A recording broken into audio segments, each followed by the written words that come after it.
Hello, friends. Welcome back to the Creating a Fantastical Life podcast. Today is day 11 of 12 days of breakthroughs. We are almost to the end, and I have one of my favorite people, Kristen King, on with me. Kristen King is a certified life and business coach who specializes in helping women reclaim their fucks from bullshit that they don't even care about so that they can create more space for themselves in their own lives. She helps her clients learn the root of their sneaky patterns of perfectionism and people pleasing that are sucking the life out of them so that they can actually have a life that they love instead of the one that they got stuck with. When Kristen's done with you, you'll give way fewer fucks than you have before and have a lot more fucking fun, which you will all experience today. Kristen, you have so much in your background and have had such an interesting journey. So anything else that you want to let listeners know about you? That was a great introduction. Thank you. Yeah, I think there's a couple other things I want to let folks know. I am located in Colorado, USA. I live in Leadville, which is America's highest city. We're at over 10,000 feet elevation, which is, I know, it's a fact, right? And I have twins who are going to be 11 in a week as we are recording this. They will be 11 one week from today, which is shocking to me because ever since I was 27, whenever people ask me how old I am, my automatic reaction is 27, but I'm actually 40. And so my brain finds it very, and like, I'm not sad to be 40, but my brain finds it very confusing that I have 11-year-old twins because I'm still 27 for some reason. That is crazy. You know how like with Yeah. childhood actors, they say like you stop like growing and stuff mentally and emotionally at the time of like your trauma and Yeah. like acting. It's like that. It's like childbirth. Okay, hold on. We're gonna preserve our 27-year-old self because that's more fun. Yeah, seriously. Well, and it's funny because I think like 27 was kind of the year I grew up. It was like the year I started to like be less of an asshole and more of like a decent human being who started to like get my shit together. And so I think it was like such a formative year for me that it like really stuck. But, despite that, I would like to believe I have, in fact, continued growing. And that is what led me to pursue this path. Prior to being a coach, and I know this is something that you want us to talk about, I had a corporate job. I worked in a public health consulting firm for 12 years. Prior to that, I ran my own six-figure communications consulting firm. I have a background in business and marketing and digital and content strategy and mental health and like all over the place. And it's super fun. And I love what I do now because it brings all of those passions together. So good stuff. I'm so excited to hang out with you tonight. Yeah, me too. Thank you for sharing all that. And definitely progressing, growing lots. I've seen it hands-on for the last like 5 months that we were in the mystery room together, which we had a few other people from that come on the podcast as well. But your like fun-loving nature and just like that whole side of you shines Hmm. through for sure. So thank you for Thanks. being on here. Yeah, my So pleasure. as some people might know, if you've been listening to this entire season of 12 Days of Breakthroughs this year is all focused on brainwashing ourselves from all the bullshit that we have grown up with, that society conditions us to have. You focus on this so much in your own life, in your own work. And I want to start by asking you, what was something that you were brainwashed to believe about yourself, other people, or the world that you later found out was just not true? Oh my gosh, there are so many things. Can I give you two? Is that okay? Yes, yes. Okay. So the first one was kind of like a dual learning. And it was the idea that money is for other people, not for us. And that in order to have it, you have to work like really hard and like sacrifice everything, or like you will never have any. But that like wasn't actually a problem because money's for other people, not us. Right. So that was like the first one. And then the other one, and this came from so many different places, and I think it was all unintentional, but it was very impactful. The other one was that it's my job to make myself smaller so other people can feel bigger. and that I have like an obligation to shrink myself so other people don't feel small. Mm. Two And those, really powerfully like heavy things. yeah, and like the two of them together, like, fuck that. That was not fun. Yeah. I I'm curious for you, how did you first uncover that conditioning? And then how did you undo it? But especially for the second one of like it's your job to be smaller so other people can be bigger. To me, it sounds like it's something that on like retrospect you can see like that's the theme. But what were Mhm. like the actual like thoughts and like the actions that you were doing that were like that sneaky sabotaging stuff that you didn't realize? I can tell you, I don't remember which teacher it was, but I remember the day that I got that message and like how I internalized it. I was in elementary school. It was somewhere between like third grade and fifth grade. I'm not exactly sure where. But I have always loved school. I've like that's why I have like multiple master's degrees because I just love school. I can't stop going to school.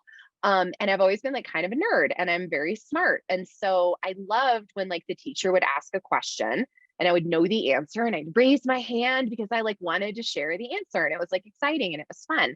And I remember one day my teacher pulling me aside and telling me that I needed to not raise my hand so much because it made the other kids feel bad if they didn't know the answer. And as an adult, I'm fucking horrified by that. But as a child, it was like very logical.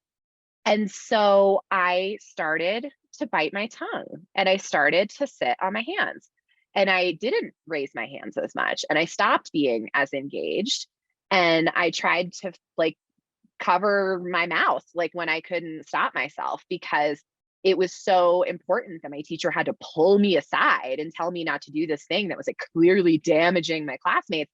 But I took it very seriously. And unfortunately, that continued on for, most of my life, like into my career until really just like the last couple years, I started to notice how much work it was to keep myself small to fit into places that I felt like weren't big enough for me.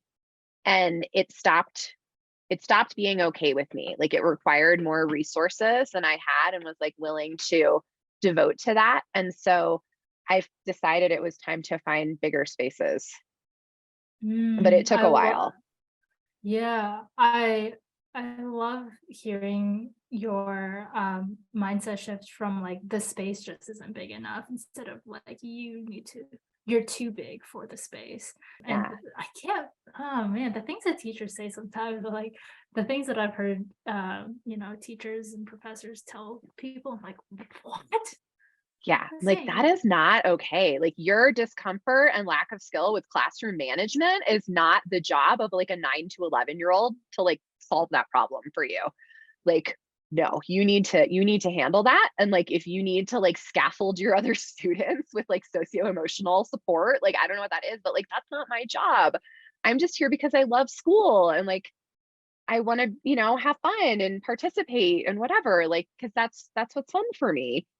But like that, that took a long time. And like around the same time, I'd still, and, even as an adult, I'd hear people tell me like, you're too big for your britches. And one day I was like, I'm not too big for my britches. These britches are too small for me and I need bigger ones. And like Mm, that is very different. Or people will say like, you're too much. And like, maybe for you, but this is mhm. me. And like, if you don't like that, like go find less. Like, I don't know what to tell you. Like Yes, that is yes. not my problem to solve. But for so many years, I took it on as my problem to solve. And I'm Yeah. really glad I stopped doing Yeah, everybody write down those thoughts because those are powerful. that. So talking about that, when you made those transitions, what were, if you can remember, like what were the truths that you replaced that conditioning with? There were a couple things. And I would say I feel like the like size of the space and the size of the britches and like my size in relation to one another is probably a little bit farther along than some of the money stuff. Like I'm still unpacking some of the money stuff, although I've made a ton of progress with it. And now I've just talked myself out of remembering your question. Can you tell me what it was again? What were the truths that you replaced those conditionings with? Yes, thank you for repeating that. So I would say with like the space taking up, I think one of them was like like I am only responsible for me. I'm not responsible for other people. Now to like, I'm a parent. So like obviously I'm like I choose to be legally and ethically responsible for my children, but outside of like keeping them alive, like I am not responsible for other people's feelings. So like if you have discomfort, I am going to trust you as an adult to manage that for yourself. And if there's something you need that I can give to you without harming myself, I'm certainly, willing to consider that request, but I don't have an obligation to harm me so you can like feel better about yourself, right? So like just the idea of unentangling, disentangling, like unmeshing myself from other people's emotions was huge. And I'd say that was honestly probably like the biggest one for that, at least in the beginning. And then I have also added thoughts like, well, like I'm the only one of me there is. So if I don't do it, who's going to? Like if I silence myself and I keep my mouth shut, there's no one else who's going to say the things that I need to say. And like I'm here for a reason. And if I'm not saying these things, then I'm like not doing the thing I'm here for. And that's just not okay with me. So I'd say those Mm. were the two big ones on that end. Around the money stuff, I think some of it has allowed me to shift that, is things like just giving myself permission to like imagine having things, like things that I wanted when I was a kid, or things that I saw other people have that I felt like jealous of. And to ask myself, like, okay, well, if I could have that right now, do I actually want it? And if the answer was yes, then I would like look for a way that I could get something or something adjacent to it. And so like the moment that, and this was in the last like probably 2 years, the moment that like it occurred to me that money actually is for me, that it actually felt real, I opened the drawer in our fridge and there was this loaf of Sun-Maid brand raisin bread. Do you remember this post? Oh, I In remember the this. drawer with like the red wrapper and like the yellow circle with like the Sun-Maid girl with the bonnet or whatever. And I just like burst into tears because when I was a kid, I just wanted that raisin bread so bad. I don't remember if I like saw it at a friend's house or something, but we'd be at the grocery store and I'd be like, Mom, can we get the raisin bread in the red wrapper? And she'd be like, no, we're going to get this one. We have a coupon, or like, no, we're going to get the store brand, whatever. And in my head, it was like, that's rich people bread. And like, it's like $3 a loaf, you guys. It's not like, this is not like super fancy, expensive bread. But for me, it was only for other people. And it was like that kind of stuff. And like I was sort of like it made my parents uncomfortable when I'd ask for things that would outside of our budget. And rather than like managing their discomfort, the tool that they had available at the time was to just discourage me from asking the question so they didn't have to say no. And like, they did the best they could. Is that optimal? No. But like, they didn't like smack me across the face when I asked for shit. So like it could have been worse, but it wasn't great because I really learned that stuff was for other people, not for me. So flashback, like sometime in the last 2 years, I open the drawer and I see this raisin bread and I just start sobbing. And my husband is like, oh my God, what is wrong with you? Like, did I buy the wrong bread? And if so, why is it making you cry? Like, what's happening? And I'm like, you got the rich people raisin bread. And he's like, what the fuck are you talking about? Because like I hadn't even known that I like longed to own this bread. And like if it had occurred to me, I would have just bought it. But it didn't occur to me because I was just so sure it was the truth of the universe. That shit was for other people, not me. And like that was a huge turning point for me, that like, no, I can actually have that shit. And like in April, I ended up buying like two Gucci belts. They were $500, Jen. And I've worn both of them for the first time in the last month because it took me like 7 months to work up to not just owning it, but using it, because I am still unpacking all of those pieces around the money stuff. Isn't that crazy? Oh my God. I can relate so heavily though to all of this. I'm so glad that you're bringing all this up because it just goes to show like the extent of which our conditioning goes and how like small, like how these little memories really build up because it came from such a place of just genuine desire. Like I just Yeah. want that bread. And then being told your desire is wrong or your desire is too much and we can't deal with that. So just shh, like sit on it. Yeah. For me, it wasn't bread, it was pasta sauce, where we would always buy like the dollar pasta sauce or whatever. And then funny thing too is my partner, who's also a male, just that kind of funny, like men don't have that as much with them. He had bought for like one of our month anniversaries this really fancy Mozzetta pasta sauce, which is like $4, I think, maybe $6, something like that. Again, not a ton of money itself, but for pasta sauce, I was like, why would you buy that for pasta sauce? We're entrepreneurs. We don't have money to spend. And it was fucking delicious. It was incredible. And we're like, okay, maybe we need to make a pasta sauce budget now. Like that's the solution, not you can't have what you want. And same thing with the clothes. Like my mom's that way where she'll buy nice bags and they'll just stay in the closet for a decade. I'm like, okay. Yeah. That's the opposite of what you're supposed to do with it, but okay. Yeah. Well, it's kind of like the people who like they have the nice china and then they just like leave it in the cabinet and they never bring it out, or like, no, don't use those. Those are the good glasses. But it's like, when are we supposed to use them? So like the Mhm. idea that I can just like, if I want that bread, I can just go buy the bread. Like that Mhm. has been so mind blowing. Like my husband and I went out for dinner for, it was like sort of for our anniversary, but like not really. My mom was visiting, so we had like childcare, and we hadn't had childcare in like 3 years because of the pandemic. We were like, let's go away overnight. And so we went out to dinner and we were looking at the wine list, and there was a glass of wine that was like $34. And it was like the wine that I really wanted. But I was like hemming and hawing, and I was like, maybe I should get this one instead. And he's like, no, you really want that one. And then he was like, remember that time we went out to dinner and we got a bottle at the restaurant and the whole bottle was $17 and we thought we were like such big spenders. And I was like, I still feel like I'm a big spender when I spend $17. Right. So it's Oh, like but like the ability to give myself permission to do some of these things, like that has really developed, and it's probably still going to keep going for a while because I still have a lot of stuff about money, but it's a process, man. It's just a process. All of it is. yeah, yeah, and I appreciate your honesty and authenticity in this whole journey and showing that you can do a lot with a half managed mind, kind of that concept of like when you're still like in that healing process, like you don't have to wait until you're fully healed to like get what you want. Like you're extremely successful in your business, in your life, in just like balancing things and still having the chaos of being human. And I think you demonstrate that beautifully. That being said, let's talk about the intersection of like this taking up too much space and money's not for you.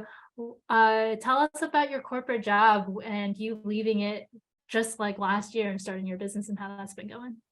Yeah. So I was in my corporate job for 12 years and it was wonderful. Great company, really good work, incredible people. Like I'm still very close with a lot of them. I had a meeting with my boss the other week. I still meet with my team. I still like text with a lot of my former coworkers. So like it was not like they ruined me or something like that and I had to flee in, horror or anything.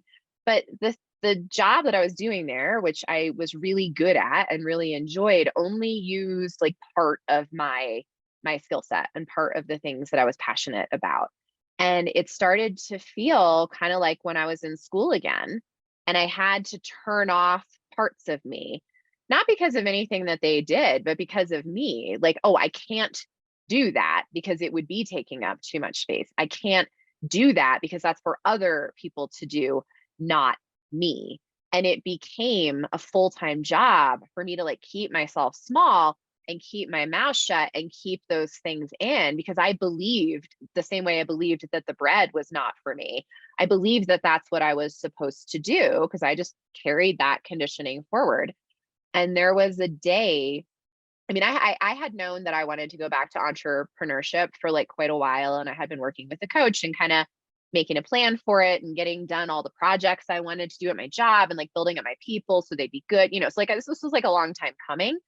But like about 18 months out, I hired a coach with the intention of leaving. And then I had like changed the date and like pushed it back a little bit because I just wasn't ready yet. And I had pushed it back even farther than when it actually happened because there was a day in September of last year that I was walking past the top of the stairs that are right outside my office at my home here. And I had this like thought that crossed my mind as I passed the top of the stairs where I was like, man, wouldn't it be great if I just like fell down the stairs and died in a freak accident and I didn't have to do this anymore? And then I was like, holy fuck, that's not okay. And like I'm a person who's lived with suicidal ideation like my entire life. Like I can't remember a time that I didn't have like intrusive thoughts of suicide. Like that's like super normal for me. Like it's not like a big deal anymore. It used to be a big deal. It's not a big deal. But that day was a big deal because it felt different. It felt really different. And I was like, I can't keep living like this. This is not okay. And so that night I talked to my husband. It was a Thursday. And then it was like a long weekend because it was Labor Day. And when we came back from Labor Day weekend, I had a meeting with my boss, like first thing that Tuesday morning, the first day back. And we sat down and he said, I have an agenda. And I was like, me too. I need to go first. And he said, what? And I said, I need to put in my notice. And he was like holding papers and he kind of tossed them. He's like, I no longer have an agenda. What? Oh And my gosh. he was like utterly flabbergasted, but the moment, and incredibly supportive. I mean, he's wonderful. He's like family. But he was flabbergasted. And the second I told him, it was like one of the hardest things I've ever done. I felt this immense weight just like lift off of me. I felt myself like expanding to fill the space. And it was just incredible. And I stayed for 7.5 weeks because I'd come up with like an exit plan over the weekend and like what the transition would be and everything. And they were like, you can stay as long as you want. So they were, very supportive with the transition. And then I left. And so November 1 last year was my first day being unemployable, as I like to say, because I do not intend to go back. And I have been doing my coaching business full time ever since. One of my big hesitations that had me holding back was I was afraid that I wouldn't be able to like make enough money. I'm the primary earner in my family. And that was really stressful. And I had like I had a director level job. I was making, into the six figures, very comfortable. And I'm very excited to report that in my first year, I have more than doubled my corporate salary that I was so afraid that I was going to lose and like ruin everything. Yay. So I guess some money is also for me, not just other people. Yes. Woo! We love a good comeback story and also being the human still through the Yeah. whole process. And for people who are listening, I think particularly this part of I think if you haven't had suicidal ideation as something that you've kind of worked on and experienced, it might be very difficult to comprehend this idea that it's kind of a normal thing and a normal experience in somebody's life, and that it doesn't have to be this like, oh my gosh, all hands on deck, like there's something that's wrong here, or this person's doing it for attention, right? Like those are the two spectrums that people tend to go, but Mhm. there's a lot of gray area on that.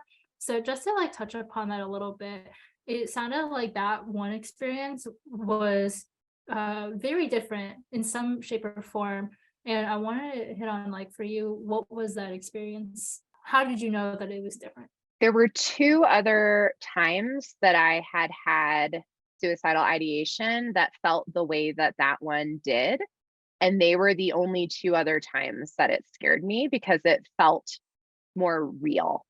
And so for me, most of the way that I experience it is like some sort of just like intrusive thought where like I'll be driving down the highway and I'll be like in the left lane. I'm about to pass under a bridge. And for like a split second, I see myself like crashing into the like bridge support or something like that.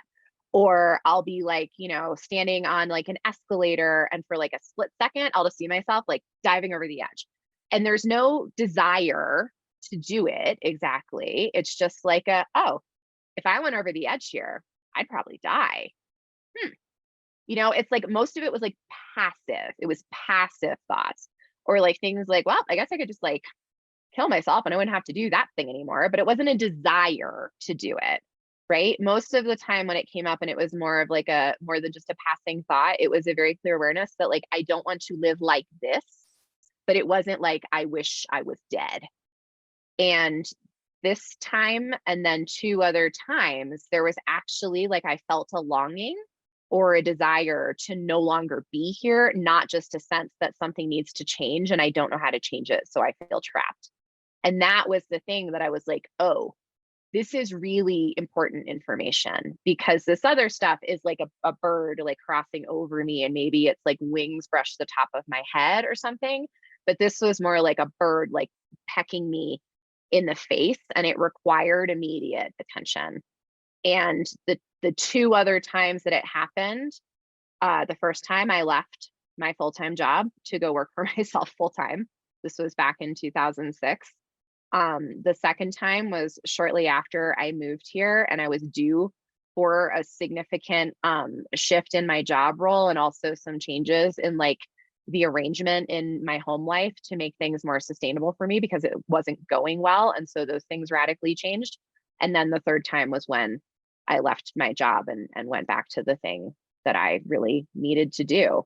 Because the theme across all of them is like places where I am saying no to myself in order to say no to other people, to the point that I don't like exist anymore.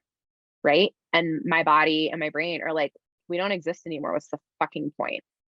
Right. And like that's sort of what was different about those times. And each of them caused me to make a radical shift in my life to align my life with what I actually need to be who I am. Yeah.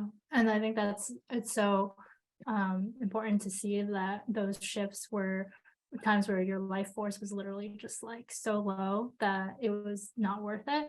Mm-hmm. And also for anybody who's listening, please get help and seek support. Any support can give you some type of relief. It makes you feel like not as alone. And there is also, medication and like always modalities that can help relieve whatever that pressure is if you are feeling like you want that, and there's nothing wrong with it.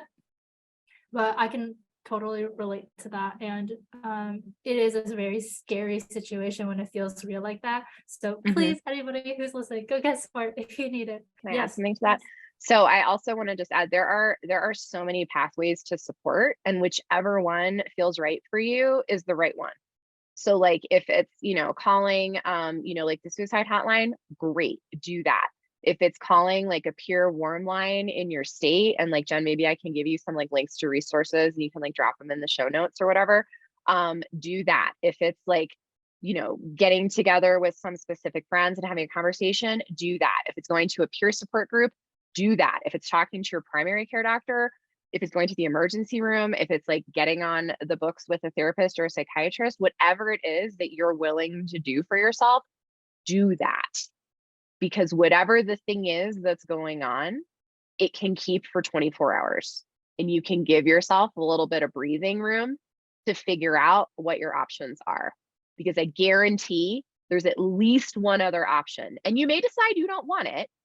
And like, that's your right. You can do that. But I want you to have all of the options in front of you so you can make a fully informed decision, and you don't leave options on the table that could have gotten you the thing that you wanted just because you couldn't see them at that moment.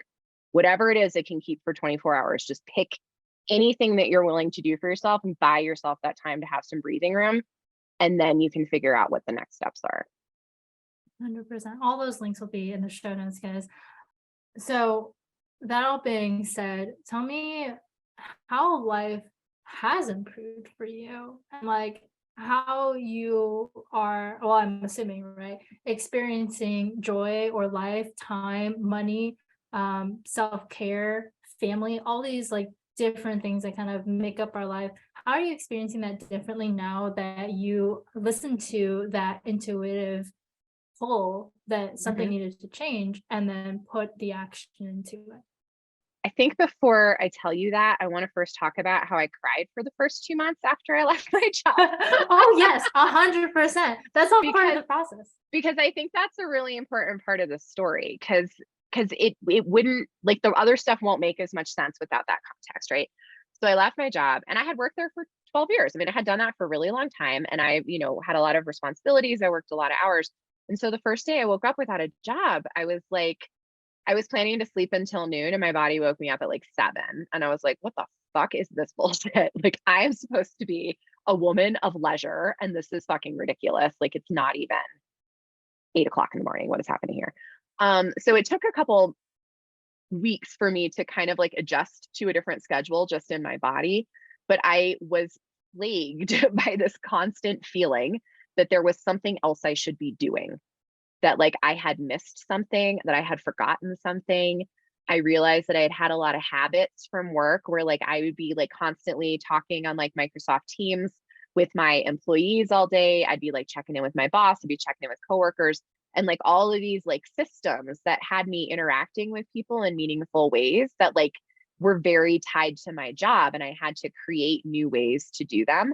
And so that was really weird and it was very uncomfortable. And I actually experienced physical symptoms of withdrawal, Jen, because I had been so like bathed in adrenaline and cortisol and dopamine all the time from this constant stream of external validation from my job, that it was like I had been like mainlining the validation drug and someone like ripped it out of my arm and I like immediately went into withdrawal. I was like nauseated, I would like sweat, I was shaking. Like, this is like a real thing. And it was super uncomfortable. And I was like medically safe. Like, I was fine, but I was sure I was going to die and that I had made like a terrible mistake because it's a good thing. And why does it feel so bad? And what really had to happen was for me to really just let myself fall apart and grieve the loss of like that particular experience and that relationship, and just grieve the ending of that phase, because I had not given myself permission to be fully with those feelings. I hadn't given myself permission to like feel the terror until there was nothing else to distract me from it. And it was really, really hard. And I still remember a call in a mastermind that you and I were in together at that time. It was December 28th, 2021. And I had a stomach virus because I'd like actually made myself ill because I was still like, I was at the end of it, but I was still like processing this. And I had so much shame because I'd taken so much vacation and hadn't earned it. And like, you know, all this shit I was telling myself. So I had a stomach virus and I'm like in my bed, in my robe with my laptop and a bucket in my lap because I'm like, sure, I'm going to throw up. And I'm bawling to our mutual coach, Simone. And I remember saying to her, like, Simone, what if I can't hack it? And she looked at me and she said, Kristen, look at you. You're a sobbing mess. You're completely falling apart. This is hacking it. This is you hacking it. This is you feeling your emotions. And when you stop trying to problem solve for your own humanity and just radically trust in the genius that is Kristen King, you're going to see it. And then she asked me, what would you do if you radically trusted in that genius? And I said, well, I wouldn't be sobbing with a bucket in my lap. Like, I think I would just be doing the work. And she was like, I think you would too. So how about you just go do that? And that was the day that I realized that my humanness, my humanity, my emotions, my pain, my joy, my passions were an asset, not a liability. And like, despite the fact that I have been doing, you know, mental health work and coaching-y stuff since, you know, like basically my whole life, but like actively and aggressively since the early 2000s, I still hadn't gotten that yet, to that moment that like my humanness isn't a problem that needs to be solved. It's just an experience that needs to be had. And that is not like counter to my being able to be a successful business person. And like everything shifted. Like I woke up the next day, it was like a whole new world. And it was like how I thought it was going to feel leaving my job. And so I like went on the next month to make $20,000. I went on the month after that to make $80,000. I went on the month after that to lose my ever loving shit again because I was like, money is for other people. What is happening? Why do people keep giving it to me? Right. And then I like got my shit back together and like, you know, and it started a cycle. And about every 4 months, something happens and my brain is like, nope, we're all going to die and it's going to be your fault. But now I'm like, oh, there's that thing again. And instead of it knocking me out for like 4 weeks, I have like 4 rough hours and I carry on. And it's amazing. And it's allowed me to do things like I went to Europe by myself last year for a writing retreat and like went and saw like a bunch of countries on my own. And I was so proud of myself. It was really fun. I went to Mexico with some girlfriends from the internet in September and had a blast. Like I go camping with my family all the time and, do all of this like great stuff. I take yoga, like things that I never let myself do before because I thought they were for other people. And I thought I had to be better, smarter, have fewer feelings, like way less, buy Gucci belts and actually wear them. Like I had all these like prerequisites of like things I had to do. And then once I got through that experience of realizing that like my emotions and my feelings are an asset, not a flaw or a weakness, then everything opened up for me and it's been amazing. And I still have some days where, like I said, I'm sure we're all going to die and it's going to be my fault and I've made a terrible mistake and whatever. But it's like it's more like the bird wings passing over my head than like me standing at the top of the stairs, you know? Mm. 100%. So I'm so curious. There's two parts that I really want to ask you about. One, how did you integrate this idea that your humanity is not a liability and it's just something that you need to experience? How did you actually integrate that, knowing that you can just kind of trust yourself and let yourself be human, go through the human experience? Like, what does that really look like and what does it take? And then also, how are you able to allow yourself to receive troves of money, allow yourself to actually enjoy those trips that you go on instead of feeling like it's not for you or guilty or anything like that? Yeah, it's so both of them still like require management. Like I have to still attend to them because they're it's not like the first time I'm riding a bike. Like I kind of know what I'm doing, but I'm still like when the terrain's a little rocky, I have to really concentrate, right? So I'm still working on them, but I would say in terms of like integrating the idea that my humanity is an asset, I started thinking about what do I look for in the people that I trust. And what I realized is that I don't trust people who don't fuck shit up. I do not trust people who are like put together all the time, who I sincerely believe have never in their life one day yelled at their children, like I whose houses are always clean. Like I don't trust those people because I'm like, are you real? Are you hiding something? Like you cannot relate to me. It's not that I think that we should like all regard them with suspicion or anything like that, but I have a very hard time connecting to people who I perceive as having a dramatically different life experience from mine to the point that like my everyday struggles are unrelatable. And having that awareness for myself and knowing like what I look for in other people and what puts me at ease and like who I admire. I don't admire those people because they're perfect and everything works all the time and like, A plus across the board, gold stars, everything. I admire them because they're not perfect and they keep showing up and like they love me and they let me love them. And like realizing that gave me so much permission to just show up in my humanity. Like before that realization, you probably remember this post too. I never would have posted a selfie of myself sobbing in the bathtub while eating a Pop Tart. I never would have done that. But I had a day where I was really having a hard time, and all I wanted was to get in the bathtub and eat an obscene number of Pop Tarts. And so that's what I did. And I took a picture and I wrote a post about it because other people need to know that you're allowed to cry in the bathtub or the shower or whatever with the snack of your choice. And it doesn't mean that you're a failure as a human being. And like that kind of shit matters. It matters for me. And it matters for me to do it so other people can get the things that I have gotten from it. And if I'm going to try to like teach people how to like live authentic lives and throw away the bullshit and the artifice and to be like authentically themselves and create space for themselves, I've got to go first. I cannot expect people to do something I'm unwilling to do. So part of it was the awareness, and part of it is I'm like a stubborn bitch from New Jersey, and this is how we roll. Yeah. Snaps and claps for you. Thank you.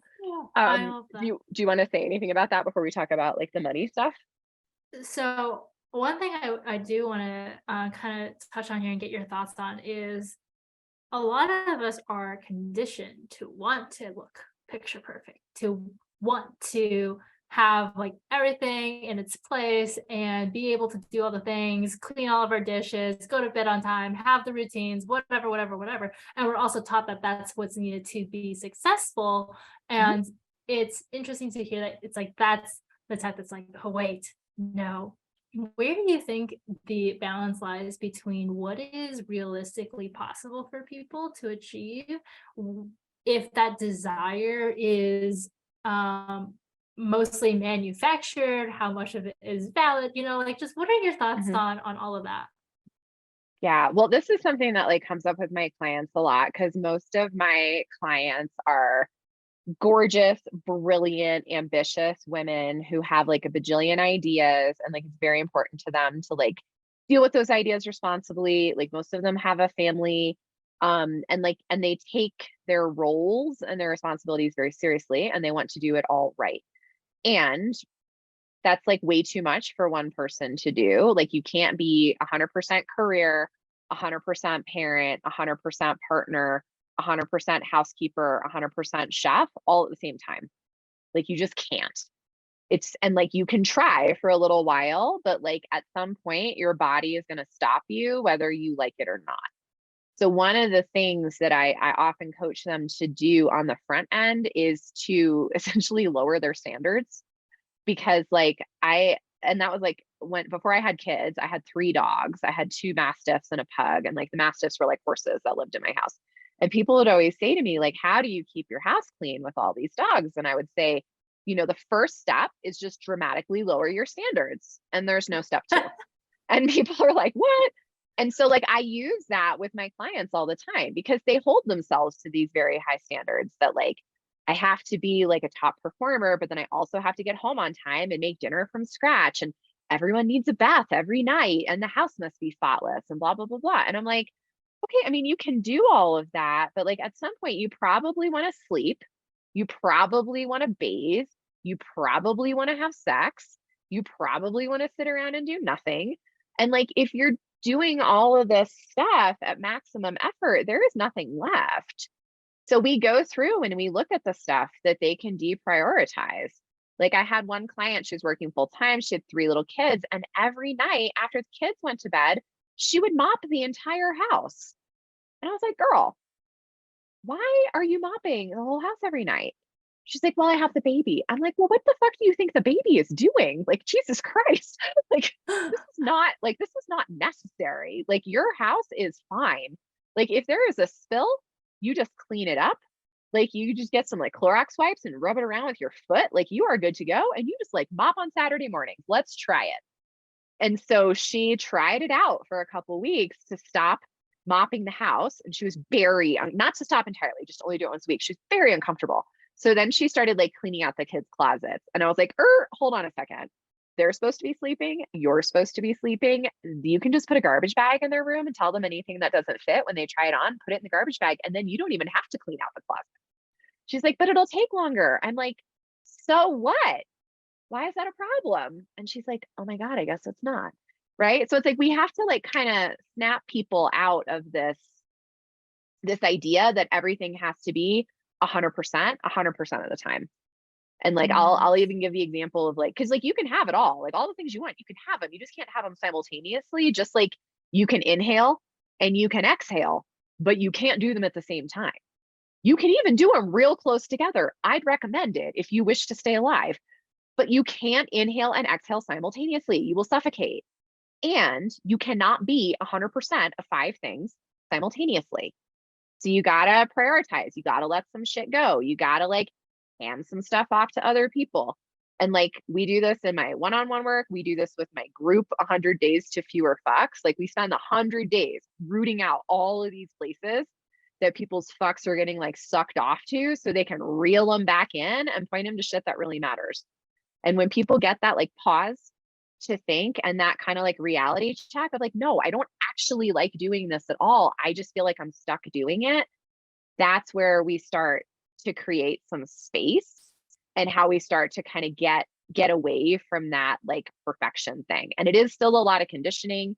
Sometimes we got to like update the brains of the people we live with So their expectations match the new reality, but it's like totally doable if you desire to do it and you don't actually desire to do all of those things that are exhausting you. Yeah, I love that so much. And I think the thing I want to add to that is this idea of taking pressure off, because the thing is, like, you can have the desire for a clean house, for, doing all the things, crossing all your T's, dotting all your I's, essentially, in your life, but to check in with your own physical body and how it feels, because if it feels like something that is adding pressure and it is stressful to do, then it's not helpful. But if you can let yourself, essentially, when you say lower expectations, my brain also goes to take away that pressure, Yeah. and find your natural flow. Because for me, like today, for example, whenever I don't put pressure on myself to do chores or to clean up or to go grocery shop or whatever,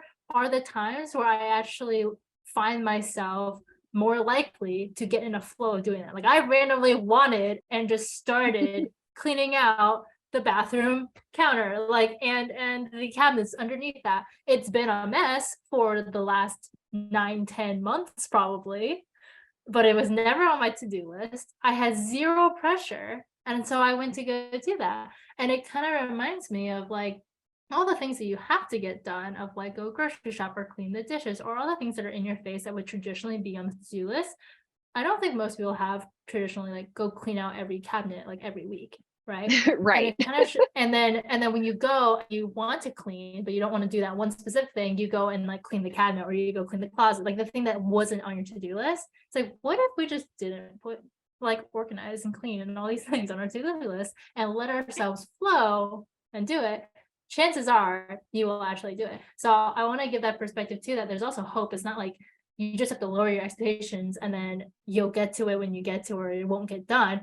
It will actually allow you to get those things done with ease, and that's possible. Exactly. Exactly. Because the thing is, it's not like lower your expectations, don't want things. It's lower your expectations, do things at a reasonable level that actually makes sense for you and matches your desire. Like, you don't have to be fucking Martha Stewart. I hate cooking. I hate cooking. My husband loves to cook, and I used to give myself so much shit for how much I hate cooking, and like how my kids were gonna, like, I don't know, get scurvy or something because like I just kept giving them chicken nuggets. But like they're not, like, they're fine. They're like way too smart. Maybe I should have given them more chicken nuggets. I have no idea. There's nothing wrong with chicken nuggets. Like, your kids are gonna be fine. Your house is going to be fine. And a lot of times people like sort of resist the idea of like letting go of the reins or like loosening the grip, because they'll say things like, if I don't make myself do it, then it will never get done. And that's simply not true. Like, you're not going to let yourself like live in squalor for the next 10 years because you decided not to stay up until 2 a.m. doing dishes that could wait until tomorrow. That's just not Mm. going to happen. You're not going to let Yeah. that happen. It's not even something you need to worry about. Tell me how this has shown up for you, or continues to show up for you, in your business, where things just seem really important that you have to get done or whatever, and either allowing yourself, like, seeing that that's not a priority, or however you manage that. Yeah. Well, I think that kind of ties back to the money question that you had asked earlier, and then we kind of went in a different direction. Like, I used to have this belief that like I had to be, and this, I mean, this was like through my whole career. It wasn't just through like self-employment, but also through like traditional employment, that like I had to be perfect. I had to do everything perfectly, which is really at odds with this like authenticity piece. And so I'd put a lot of like pressure on myself to have like every sales call be like the most life-changing conversation anyone had ever had, or like every piece of marketing had to be like fucking Hemingway and like, somehow like rain unicorn tears on everyone who read it or something like that. Like, it was absurd. It was really ridiculous. And I didn't realize I was doing it, but I started to feel like sensations of stress or tightness in my body, or I'd feel a sense of like guilt or shame when I asked someone if they wanted to work with me and they said yes. Like, I would notice these little clues where I was sort of like, I was getting the results I wanted, but I was telling myself I didn't deserve it. And so I had to stop and look and say, what is really my job here? And I really only have like a couple of jobs. Like I have to keep my kids alive. I have to keep myself alive. I have to show up as best I can whenever I can. I have to tell the truth the best I know it at any opportunity when it's like feels safe for me to do so.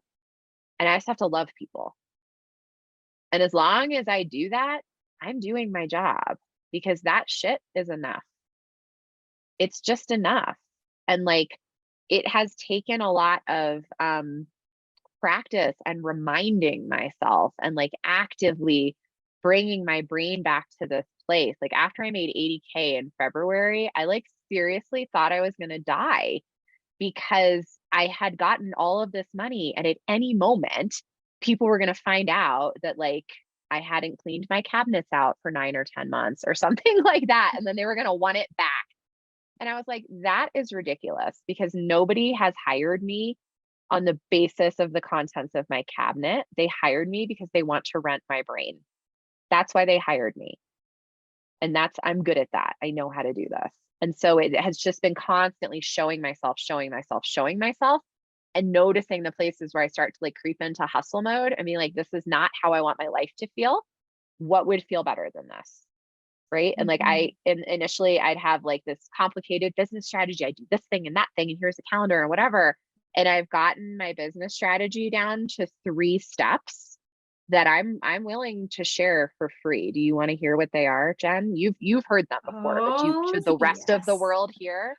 Oh, if you're ready to simplify your life, which is actually sounds a lot easier than it is and kind of scary, but if you're ready for it, let's go. Okay, here we go. Step 1, fuck around. Step 2, find out. Step 3, repeat for infinity. That's it.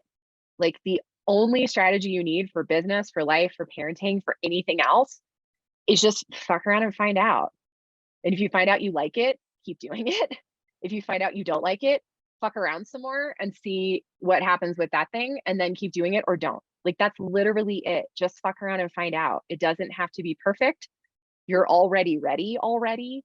And like, this is fine. Just fuck around and find out. And everything else flows from that, truly, because that's where you let yourself get into the flow.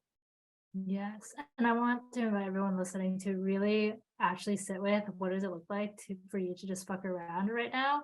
Because what it's going to actually probably look like is a lot of fear of, well, what if I don't do it right? What if I don't do fucking around right? What if I don't find out anything? What am I supposed to be asking myself? Blah, blah, blah, blah. And that is the uncertainty that we as humans feel so uncomfortable, so feel so afraid of, and resist to the point of hurting ourselves and living lives for decades that we absolutely hate, that make us want to die, and all these other things. So what's the harm in having a little fun? Yeah.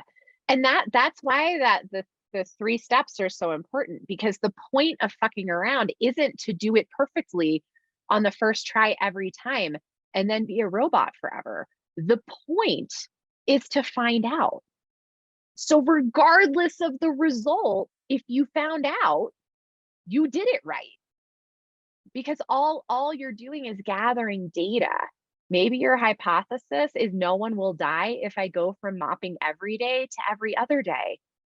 Try it and see what happens. And if no one dies and you want to like titrate it down a little more, then maybe try mopping twice a week and see if anybody dies, right? I guarantee there is no documented case of someone dying from their house only being mopped once a week. Guaranteed. I'd put all the money I made this year on that fact, right? So like whatever these things are that we tell ourselves, I can't do that. I can't only open the mail on Fridays. I have to open it every day and respond to every document immediately. I mean, maybe, I don't know, like you like work for the Federal Reserve or something, and that's like literally part of your job. But outside of that situation, no, you fucking don't.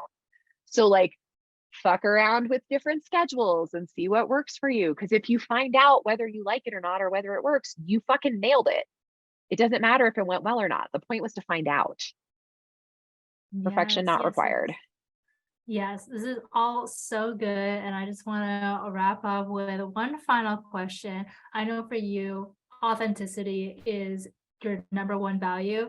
I am literally the same way. I had to like, because we did this exercise where we had to make a values compass and figure out like what are our values within that. And I was like, what does authenticity really mean? So I want to ask you, what does authenticity really mean for you? And how do you bring yourself back to that?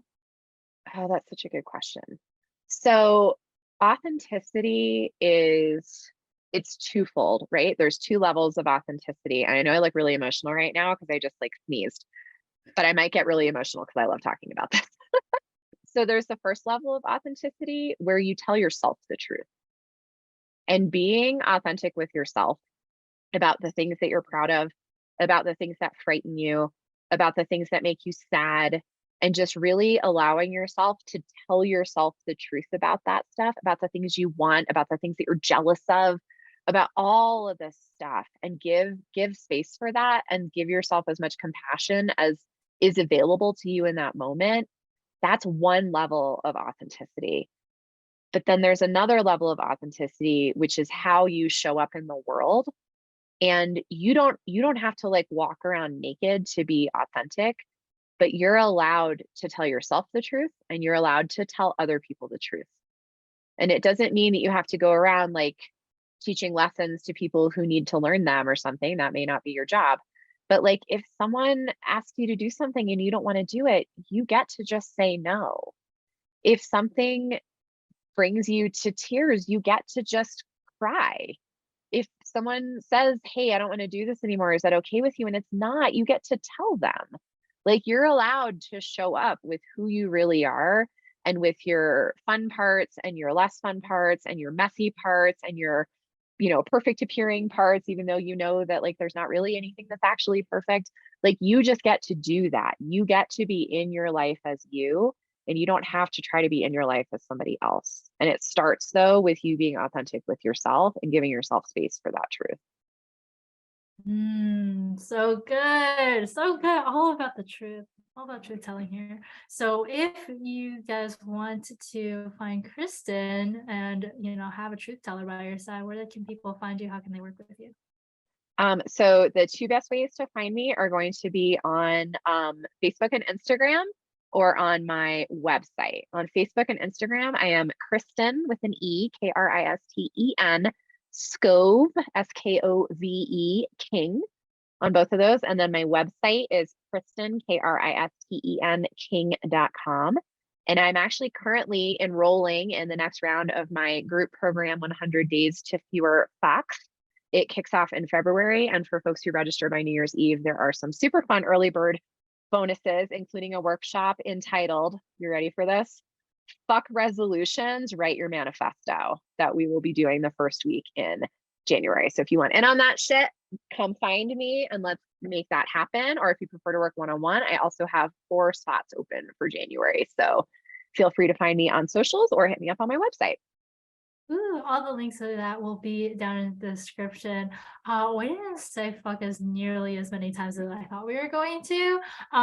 But hope you all learned something really fucking good for you. And I'll see you next time.